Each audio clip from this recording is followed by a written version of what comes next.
నేను గీతాంజలి. ప్రస్తుతం మనతో పాటు భారతీయ శంకరపీఠం వ్యవస్థాపకులు, ప్రముఖ ఆధ్యాత్మికవేత్త, బ్రహ్మశ్రీ అన్నవరపు తిరుపతి మూర్తి అవధాని గురువు గారు ఉన్నారు. వారితో మాట్లాడదాం. గురుగారు నమస్కారం అండి. ఓం శ్రీ మహాగణాధిపతయే నమః. గురుగారు, మార్చి 29 ఫాల్గుణ అమావాస్య, షష్టగ్రహ కూటమి. అందరూ అంటే ఎన్ని వీడియోస్ ఎన్ని రకాలుగా చూస్తున్నామో, ఆ రోజు ఇలా జరగబోతోంది, ఆ ప్రభావం ఇంకా నాళ్ళు ఉండబోతుందని చెప్పి మాట్లాడుతూ ఉన్నారు. వీటన్నిటి నుంచి బయటపడాలంటే అసలు ఏం చేయాలి? ఒకటి, ప్రత్యేకించి ఆ రోజున నియమంగా అమావాస్య కాబట్టి ఈ విధంగా ఉండండి అంటూ ఏమైనా ప్రత్యేకంగా నియమాలు ఉన్నాయా? ఉంటే గనక వివరించు. ఓం శివం శాంతం జగన్నాథం లోకానుగ్రహకారకం శివమేకం పరం వందే శికారాయ నమో నమః. ఈ శ్లోకమే చెప్పడానికి ఒక క్షణం ఆలోచించానమ్మా నేను. అంటే వేరే శ్లోకం ఒకటి వచ్చింది. మనకు కావాల్సింది ఇప్పుడు శాంతం. ఆయన యొక్క అనుగ్రహం లోకం మీద కావాలి. ఈ యొక్క వీడియోని నచ్చినా నచ్చకపోయినా తిట్టుకుంటూ అయినా సరే వినండి. తిప్పలు తప్పుతాయి ఖచ్చితంగా. మాకు అవసరం ఎదుర్కొంటే కర్మ అనుభవించండి. రెండే విషయాలు. తిప్పలు వచ్చేటువంటి తిప్పల నుంచి తప్పించుకోవాలనుకుంటే పూర్తిగా వీడియో విని ఆచరించండి. లేదంటే అంతకు మించి కర్మ అనుభవించండి. చెబితే వినకపోతే చెడితే చూడటం అని చెప్పి పెద్దలు అంటారు, కాబట్టి అర్థం చేసుకోవాలని చెప్పి చెప్తున్నా. మనకి ఇప్పుడు కావాల్సింది ఈశ్వరుడి యొక్క శాంతి స్వరూపం, అలాగే ఆయన యొక్క అనుగ్రహం లోకం మీద కావాలి. లోకము అంటే భూమండలం మొత్తం వస్తుందమ్మా. ఎందువలనంటే నేను భవిష్యం అనేటువంటి విషయం గురించి నేను మాట్లాడట్లేదు, కానీ ఒక చిన్న మంత్రం, ఆ మంత్రాన్ని అనుదినము ఒక 5 నిమిషాలు 10 నిమిషాలు ఎంత సమయం కుదిరితే అంత సమయం అనుకోవటం వలన రాబోయే 3 సంవత్సరాల్లో ఉండేటువంటి అత్యంత ప్రమాదకరమైన విపత్తుల నుంచి మనం బయటపడతాం. అంటే ఇప్పుడు ఈ సంవత్సరం దారుణాన్ని మనం చూడబోతున్నాం. భవిష్యం గురించి నేను మాట్లాడట్లా. అలానే రాబోయే 3 సంవత్సరాలు అనగా 1080 రోజులు ఖచ్చితంగా మనమందరము ఎంత జాగ్రత్తగా ఉంటూ చిన్న మంత్రం ఎంతగా అయితే అనుకుంటూ ఉంటామో అంతగా దీని నుంచి బయటపడి అనంతర జీవితాలు క్షేమంగా ఉంటాయమ్మా. లేని పక్షం ఇక లేని పక్షమే అవుతుంది. ఎవరిని భయపెట్టట్లేదు, ఎవరిని ఏ పూజ చేసుకోమని కూడా నేను చెప్పట్లేదు. ఈ షష్ఠగ్రహ కూటమికి సంబంధించింది మాత్రం ప్రాణం పోతుందన్నా సరే పోతే పోయిందని చెప్పి కామాఖ్య అమ్మవారి దగ్గర వెళ్ళి నమస్కారం చేసుకుని ఆరాధన చేసుకుని రమ్మన్నా. బట్ తర్వాత విషయాలకి మాత్రం ఈ పూజ చేసుకుంటే నేను ఎవ్వరికి చెప్పనమ్మా. ఇంట్లో తినేది అన్నము అనుకున్న ప్రతి వ్యక్తి కనీసం 10 నిమిషాలు 11 నిమిషాలు కేటాయించి నామస్మరణ చేసుకోవాలి. 1. 2, ప్రతిరోజు శివాలయానికి వెళ్ళినప్పుడు ఆ శివుడి దగ్గరికి రాగానే నారాయణ అష్టాక్షరి మంత్రాన్ని మనస్సులో తలుచుకొని శివుని దర్శనం చేసుకోండి. నారాయణ అష్టాక్షరి మంత్రాన్ని తలుచుకొని ఈశ్వరుడికి నమస్కారం చేసుకోండి. అలాగే వైష్ణవాలయానికి వెళ్ళినప్పుడు ఈశ్వరుని తలుచుకొని అక్కడ నమస్కారం చేసుకోండి. ఎప్పుడూ కూడా యావత్ మొత్తం మీద జగత్తులో అత్యంత భక్తిపరుడు, నారాయణ భక్తిపరుడు, వైష్ణవ భక్తిపరుడు ఎవరయ్యా అంటే ఈశ్వరుడు. ప్రతి క్షణం నారాయణ తలుస్తూ ఉంటారు. అలానే అంతటి శివభక్తుడు ఎవరయ్యా అంటే మళ్ళీ నారాయణుడు. శివాయ విష్ణు రూపాయ శివరూపాయ విష్ణవే శివస్య హృదయం విష్ణు విష్ణోశ్చ హృదయగుం శివ యథా శివమయో విష్ణు ఏవం విష్ణుమయ శివ. ఈ విషయం నేను చెబితే కొంతమందికి కోపాలు రావచ్చు. తినేది అన్నం అనుకుంటే కోపం వచ్చే వాళ్ళ విషయం మాట్లాడుతున్నానమ్మా. ఎందుకనంటే బ్రాహ్మణుడికి కావచ్చు, వైష్ణవుడికి కావచ్చు, ఎవరికైనా సరే మెడలో యజ్ఞోపవీతం వేసిన తర్వాత ఉపనయన సంస్కారం దగ్గర నుంచి వాడి కట్టె కాలే వరకు, చనిపోయే చివరి శ్వాస వదిలే వరకు సంధ్యావంతరం 3 పూట్ల చేసి తీరవలసిందే. ఆ 3 పూట్ల ఇదే వస్తుందమ్మా సంధ్యావందనంలో. ఇది ఎక్కడో వచ్చింది కాదు.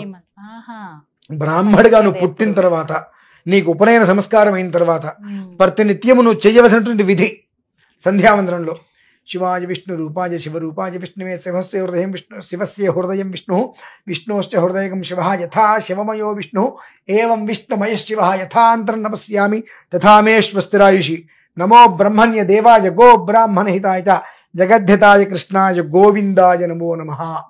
ఇది సంధ్యావందనంలో 3 పూట్ల చేయవలసింది విధమ్మ. ఇది దీని గురించి ఎవరన్నా అనవసరం ఇదేంటి శివుణ్ణి విష్ణుమూర్తి కురుస్తాడా ఇది కురుస్తాడా అనేటువంటి వాడు ఎవరన్నా బుద్ధి లేని మనుషున్నాడంటే వాడు సంధ్యావందనం కూడా చేతకాని అప్రాచ్యుడు అంతే. అంటే సంధ్యావందనం గురించి అవగాహన లేని వ్యక్తి మాత్రమే దీని గురించి మాట్లాడతాడు. అవగాహన ఉంటే ఒక నమస్కారం చేసి కనీసం ఏ రకంగా మేము చెప్పడానికి కొంచెం మొహమాట పడి ఉండొచ్చు, మొహమాటం లేకుండా కొండ పగలు కొట్టడం మొహం పగలు కొట్టడం మీరు చెప్పారు అర్థమయ్యేటట్టుగా అని చెప్పినా అనుకునే అవకాశాలు ఉంటాయి. ఎందువల్లంటే ఇది మీకోసమో నా కోసం చెప్పట్లేదమ్మా. 3 సంవత్సరాలలో జరిగేటువంటి ప్రమాదాలు, విధ్వంసాలు, వినాశనాలు, భవిష్యత్ గురించి నేను చెప్పట్లా, కానీ జరగబోయేటువంటి వాటి నుంచి మనం బయటపడాలంటే పూజలు పునస్కారాలు చేసుకునే దానికన్నా ఒకే ఒక్క మంత్రాన్ని అనుష్ఠానం చేసుకోగలిగితే వీటి నుంచి 75% బయటపడతారమ్మా. ఎవరైనా చిన్న పెద్ద తేడా లేదండి. ప్రతి ఒక్కరూ శుభ్రంగా ఆ మంత్రాన్ని అనుష్ఠానం చేసుకోగలగాలి. ఎందుకంటే అమ్మా కాశీకి అధిపతి శివుడైనప్పటికీ కూడా అధికారి విష్ణుమూర్తమ్మ. మా లాంటి వాళ్ళందరూ కూడా మార్గశిర మాసంలో కాశీకి వెళ్తారు. మార్గశిర మాసంలో కాశీకి వెళ్ళి అభిషేకం చేస్తే ఈశ్వరుడు సంతోషపడతాడు. కార్తీక మాసంలో అభిషేకం చేస్తే ఆయన సంతోషపడతాడు. ఇవి చాలా ఉన్నాయి మా, ఇవి తెలియదు బయటికి చాలా మందికి. ఈశ్వరుడు విష్ణుమూర్తి కోసం ధ్యానం చేశాడమ్మా కాశీలో. నారాయణుడు ప్రత్యక్షమయ్యాడు. నాకు ఒక వరం ఇస్తావని అడిగాడు శివుడు. నీకు నేను ఇవ్వడం ఏంటి వరము, కాశీ ఖండమే నీది కదా, నీకు నేను వరం ఇవ్వడం ఏంటంటే కాశీ ఖండం నాది కావచ్చు, కానీ ఇక్కడ ఎవరైతే చనిపోతారో వారి చెవిలో నారాయణ శబ్ద స్మరణం, నారాయణ నారాయణ వాళ్ళకి వెంటనే మోక్షాన్ని ప్రసాదించమని చెప్పి అడిగాడండి. అక్కడ చనిపోయిన వాళ్ళ చెవిలో, అంటే ప్రతి మనిషి చెవిలోనూ కూడా నారాయణ నారాయణ చెప్తారు, కాశీలో కూడా అదే చెప్పాలి. కాశీ అంటే మన వాళ్ళకు విపరీతమైన పైత్యంతో శివశివ అంటారు చెవిలో. మామూలుగా ఎవరు వెళ్ళిపోయినా నారాయణ నారాయణ చెప్పి చెవిలో చెబుతూ ఉంటారు. కాశీలో కూడా చనిపోయిన వాళ్ళ చెవిలో అదే చెప్పాలి, అప్పుడు వాళ్ళకి మోక్షాన్ని చెప్పి కోరుకుంటాడమ్మా. మరి వాళ్ళిద్దరు ఇంత సఖ్యతతో ఉన్నారు, మనకెందుకు అంత కర్మ అసలు? ఇంకొకటి, ఎప్పుడూ కూడా మనకు గురువు ఈశ్వరుడిగా భావించినప్పుడు విష్ణుమూర్తిని మనం ద్వేషించకూడదండి. శివుడు మనకు గురువు అనుకుంటే విష్ణుమూర్తిని మనం ద్వేషించామా గురుశాపానికి మనం గురుశాపం మనకు ఖచ్చితంగా తగులుతుంది, సందేహమే లేదు. అలాగే విష్ణుమూర్తి మనకు గురువు, శివుణ్ణి నువ్వు ద్వేషించేవా ఆ విష్ణుమూర్తి యొక్క శాపం, ఆ గురు శాపం అంటారు. అది ఆ గురుశాపం అనుకున్న గొప్పతనం ఏంటంటే అమ్మా, బ్రహ్మ విష్ణు మహేశ్వరుడు ముగ్గురు శపిస్తే ఆ శాపగ్రస్తుడు ఒక గురువు గారి దగ్గరికి వెళ్ళి, అయ్యా నా పరిస్థితి ఇలా ఉంది అంటే ఆ గురుగారు ఆ శాపం నుంచి బయటపడేస్తారమ్మా. గురువు అనే పదానికి అంతటి శక్తి. అలాగే ఒక గురువు నుంచి శాపం వస్తే బ్రహ్మాది దేవతలు ఎవరు కూడా ఈ త్రిమూర్తుల వల్ల కాదండి, గురు శాపం నుంచి బయటపడేయటం. కాబట్టి ఏ పరిధిలో కూడా వాళ్ళిద్దరి మధ్యన భేదం లేదు. కాబట్టి ఆ భేదాన్ని మనం చూడకుండా ఉండటమే శ్రేయోదాయకం అసలు ఇంతవరకు. అంటే ఈ మంత్రానికి ఈ కథకి ఉందమ్మా అనుసంధానం. మీరు చెప్తా అన్న దానికి మీరు చెబుతున్నది ఏంటండి, అసలు దీని గురించి ఎందుకు వచ్చింది, మీరు ఒక మంత్రం అన్నారు కదా అని అనిపించవచ్చు. నేను చెప్పే మంత్రం ఏదైతే ఉన్నదో ఈ శబ్దం మొత్తానికి కూడా అది పూర్తిగా కూడా ఉపక్రమించేటువంటిది, అనుసంధానం పరిపూర్ణంగా ఉన్నది. కనుకనే నేను ఇది చెప్పడానికి మూలం. ఒకసారి అందరికీ వివరం చెప్తున్నాను, గుర్తుపెట్టుకోండి.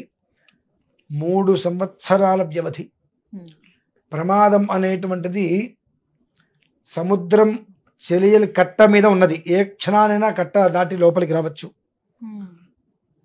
భవిష్యత్తు అనేటువంటి విషయం గురించి ప్రబోధం చెప్పడం కోసమో దాని మీద కొన్ని విషయాలు చెప్పడం కోసమో ఇక్కడ నేను మాట్లాడట్లా.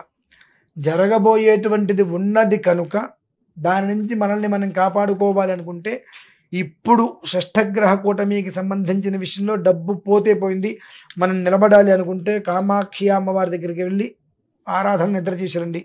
అక్కడికి అయిపోయిన తర్వాత ఈ 3 సంవత్సరాలు కూడా చాలా చిన్న మంత్రం అమ్మ. అది వీరిద్దరికి సంబంధించింది. శివాయ విష్ణు రూపాయ శివరూపాయ విష్ణవే శివస్య హృదయం విష్ణు విష్ణోశ్చ హృదయగుం శివ యథా శివమయో విష్ణు ఏవం విష్ణుమయ శివ అని చెప్పి ఆ శివకేశవులనిద్దరినీ కూడా ఒకే ఒక్క నామంలో అనువదించుకొని హరిహరాభ్యాం నమః, ఇదే మంత్రం. హరిహరాభ్యాం నమః, హరిహరులిద్దరినీ కూడా ఒకేసారి మనం ఉచ్చరించటం, అదే ప్రధానం. నాకు హరుడు కాదంటే నేను హరిని మాత్రమే ఆరాధిస్తాను, హరుణ్ణి ఆరాధించను, నేను హరుణ్ణి ఆరాధిస్తాను, నేను హరిని ఆరాధించను అనుకుంటే పాతాళాన్ని తొక్కేస్తారు భగవంతుడు. ఎందువలనంటే మాకు లేని నైషమ్యం, మీరు కలంకం మాకు పూస్తున్నారు కాబట్టి మాకు కలంకం పూస్తున్నప్పుడు ఆ కలంకం నుంచి మేము తప్పుకుంటే నేను ఇబ్బంది పెట్టాల్సిందేగా, కాబట్టి తొక్కేస్తారు కిందకి. కాబట్టి ఓం హరిహరాభ్యాం నమః, ఈ ఒక్క మంత్రం యావత్ ప్రపంచాన్ని కాపాడుతుంది. నమ్మినా నమ్మకపోయినమ్మ రోజుకి ఎన్నిసార్లు వాళ్ళ ఓపిక. కనీసం 111 హరిహరాభ్యాం నమః 2-3 నిమిషాలు అయిపోతుంది, 2-3 నిమిషాలు అయిపోతుంది. కాదండి నేను ఒక 10 నిమిషాలు కూర్చుంటా అంటారా, 1100 సార్లు అవుతుంది. ఓం హరిహరాభ్యాం నమః, ఓం హరిహరాభ్యాం నమః, ఓం హరిహరాభ్యాం నమః. లేదా ఓం హరిహరాయై నమః, భ్యాం అంటాం వాళ్ళ కొంతమందికి నాలుగు తిరగవచ్చు. హరిహరాయై నమః, ఓం హరిహరాయై నమః అనేటువంటిది వాళ్ళ ఓపిక. వాళ్ళు ఒక 100 సార్ల 1100 సార్ల 2 నిమిషాల 11 నిమిషాల అనేటువంటి విషయాన్ని వాళ్ళు చూసుకోగలిగితే యావత్ ప్రపంచం మొత్తాన్ని కూడా మన సనాతన ధర్మం మనకు చెప్పినటువంటి ప్రమాణాలు ఏవైతే ఉన్నాయో ఆ ప్రమాణాలని ఒక్కసారి అనుసరించటం మూలాన యావత్ ప్రపంచం మొత్తానికి కూడా మనం చాటి చెప్పచ్చమ్మా. మన సనాతనం అంటే ఏంటి, మన ధర్మం అంటే ఏంటి, మన ధర్మంలో ఉన్న గొప్పతనం ఏంటి, మన దేవతల యొక్క మంత్రంలో నామంలో ఎంత గొప్ప శక్తి ఉన్నది అనేటువంటిది మొత్తం అన్ని లోకాలకి ప్రపంచం మొత్తానికి మనం చాటి చెప్పడానికి కూడా ఇది ఒక అవకాశంగా కూడా మనం భావించవచ్చు. 29 ఆ రోజు నుంచి ప్రారంభించుకోవాలండి. 29 ఉగాది నుంచి ప్రారంభం అంటే 30 ఉగాది నుంచి ప్రారంభం చేసుకొని 3 ఉగాదులు దాటే వరకు ఇదే విధానాన్ని అనుసరించడం అనేటువంటిది సర్వదా శతధ సహస్రధ అనేకధ అపరిమితధ శ్రేయోదాయకం. ఎవరిని ఏ కారణం చేత నేను భయపెట్టట్లా. బాగుపడండి, బ్రతకండి, బ్రతికించండి, బ్రతుకుని నిలబెట్టుకోండి. డబ్బు ఖర్చు కాకుండా ఒక రోజుకి 11 నిమిషాలు మనది కాదు అనుకొని శరీర శ్రమని ఖర్చు పెట్టి రూపాయి ఆదా చేసుకొని నిలబడండి అని మాత్రం నేను గట్టిగా చెప్పగలుగుతున్నాను. అంతకు మించి అయితే నేను ఇంకా వివరంగా దీని గురించి చెప్పడం కూడా చాలా సులువైన మంత్రం, అందరికీ రాదగింది. మీ నోటి ద్వారా విన్నాం కాబట్టి ఇదే గురుముఖంగా నేర్చుకుని ఉగాది నుంచి ప్రారంభిస్తాం. రోజు నిత్యం ఎక్కడన్నా ఎటువంటి సర్వకాల ప్రయాణం చేసుకుంటాం. అంతేనా? అది పారాయణ చేయటం మనకు ఎప్పుడైనా శ్రేయోదాయకం. అంతే. పనులు చేసుకున్నప్పుడు, ప్రయాణంలో ఉన్నప్పుడు, ఆఫీస్ లో ఉన్నప్పుడు, స్కూల్లో ఉన్నప్పుడు 10 నిమిషాలు టైం దొరికింది ఎక్కడైనా ఓం హరిహరాభ్యాం నమః, ఓం హరిహరాయై నమః, ఓం హరిహరాయై నమః, ఓం హరిహరాయై నమః అని. లేదు అనుకుంటే హరి ఓం నమః శివాయ, హరి నమః శివాయ, హరి నమః శివాయ. ఇందులో గొప్ప ఓం నమః శివాయలో 8 అక్షరాలు అంటే మీరు నమ్ముతారమ్మా? పంచాక్షరి కదండి, కాదా? మనం అదే అక్కడే ఉంటాం ఇప్పుడు కూడా. ఓం నమః శివాయ అంటే శివకేశులు ఇద్దరిని కూడా ఏకకాలంలో మనం పలికినటువంటి పుణ్యం. ఎట్లా? అకార ఉకార మకార ఇతి అంటాం. అకార ఉకార మకారం దేనికండి? ప్రత్యేగానందం బ్రహ్మ పురుషం ప్రణవస్వరూపం. అకార ఉకార మకార ఇతి తానేకధా సమభరత్ తదేతదోమితి యముక్త్వా ముచ్యతే యోగి జన్మ సంసార బంధనాదు. ఓం అనేటువంటిది 3 అక్షరాల కలయికమ్మ. అకార ఉకార మకారాలు కలిస్తే ఓం, అవి 3 అక్షరాలు. నమః శివాయ 5 అక్షరాలు, వెరసి అష్టాక్షరి.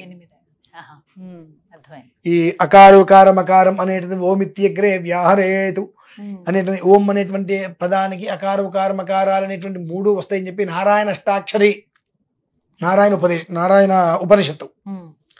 ఈ నారాయణ ఉపనిషత్తులో ఈ అష్టాక్షరికి సంబంధించిన దాంట్లో త్రియక్షరిగా ఏముంది ఇక్కడ, త్రియక్షరి అనేటువంటి పదం మనకి ఎక్కడి నుంచి వచ్చింది, ఓంకారం, దానికి 3 అక్షరాలు ఏమొచ్చని చెప్పి అందులో సుస్పష్టంగా చెప్పబడిందమ్మా. దానికే ఇది మనం కలుపుకోవాలి. ఇంతకన్నా గొప్ప యోగం తెలుసా, నారాయణాయ అంటే ఏంటమ్మా, ఓం నమో నారాయణాయ అంటే ఓం నమో నారాయణ 8 అక్షరాలు, 8. ఓంకారానికి 3, 9, 10, 11. ఈశ్వర సంఖ్య 11. వాళ్ళిద్దరికీ ఎక్కడ భేదం లేదు, కనిపిస్తుంది కదమ్మా. మనమే చేస్తున్నాం, మనమే. వారిద్దరిని కలిపి ఎందుకంటే మనకు తెలియకుండా మనం చేసుకునేటువంటి విధానాలు ఇవన్నీ కూడా, దానివల్ల పాపాలు కూడా మనకే వస్తున్నాయి. కనుక చక్కగా హరి నమ శివాయ, హరిహరాయై నమ, ఆ శివకేశవులనిద్దరిని కలిపి హరిహరాయై నమ ప్రధానం.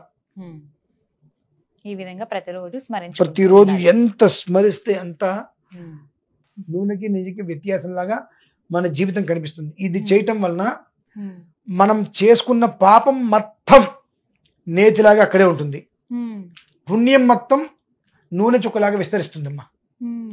ఒక బకెట్ నీళ్ళల్లో వేడి వేడి నేతి చుక్క వేయండి, ఏమవుతుంది, అక్కడే ఉండిపోతుంది, వెంటనే విస్తరించదు. అంత 2 నేతి చుక్కలలో పోస్తే గడగడ అక్కడే ఉండిపోతుంది కదలకుండా. వేడి నూనె పోసినా, మామూలు నూనె పోసినా, ఒక చుక్క నూనె పోస్తే బకెట్ మొత్తం విస్తరిస్తుంది. ఈ ఒక్క విధానాన్ని అనునిత్యం అనుకోవటం వల్ల ఈ 3 సంవత్సరాలలో పాపం మొత్తం కూడా ఒక్క చోట వచ్చి ఆగిపోతుంది, పుణ్యం మొత్తం విస్తరిస్తుంది. ఆ పుణ్యం మొత్తం విస్తరిస్తున్నప్పుడు ఈ పాపం మొత్తం కూడా మూలకి వెళ్ళిపోతుందమ్మా. అంతటి పుణ్యం మనకు ఇచ్చేటువంటి వరప్రదాయిని ఆ మంత్రం. అంతకుమించి మీరు ఈ పూజ చేసుకుని డబ్బులు ఖర్చు పెట్టుకుంటే మనం చెప్పట్లా. హరిహరాయై నమః అనేటువంటి ఒక్క ఈ 2 అక్షరాలతో, 2 నామాలతో ఉభయత్ర క్షేమంగా ఉండమని మాత్రం ప్రార్థిస్తున్నా. చాలా చక్కగా వివరించారండి. సులువైన మంత్రం, అందరూ చేసుకోదగ్గదే. రోజులో ఒక 10 నిమిషాలు కేటాయిస్తే చాలు. అంతే. ఉగాది నుంచి ప్రారంభించాలి. తప్పకుండా గురుగారు, ధన్యవాదాలు.